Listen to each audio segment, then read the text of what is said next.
প্রিয় ভিউয়ার্স, আপনাদের জন্য একটি গুরুত্বপূর্ণ মেসেজ।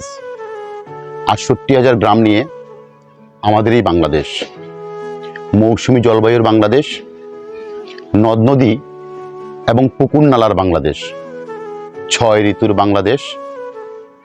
আষাঢ় ও শ্রাবণ এই ২ মাস বর্ষাকাল। আর এই বর্ষাকালে অতি বৃষ্টির কারণে আমাদের এই বাংলাদেশে পুকুর, নদী, নালা, ডোবা পানিতে থই থই করে। তখন অবুঝ শিশুরা, বাচ্চারা, তারা চিনে না আগুন, চিনে না পানি, মনের অজান্তে পানির ধারে কাছে গিয়ে তারা তখন মর্মান্তিক দুর্ঘটনার শিকার হয়। গত কিছুদিনের মধ্যে আমাদের গোটা বাংলাদেশে প্রায় আনুমানিক ১৫ জন বাচ্চা শিশু পানিতে পড়ে মারা গিয়েছেন।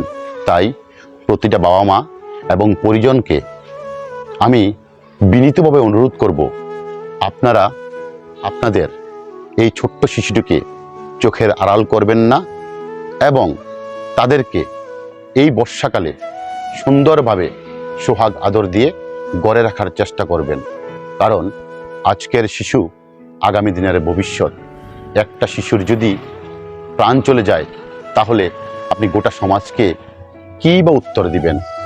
প্রিয় ভিউয়ার্স, আপনাদের সবাইকে অনুরোধ করে বলছি, এই মেসেজটা পৌঁছে দেওয়ার জন্য আমার পেজে ফলো দিয়ে লাইক, কমেন্ট, শেয়ার করে গোটা বাংলাদেশে ছড়িয়ে দিন। ধন্যবাদ।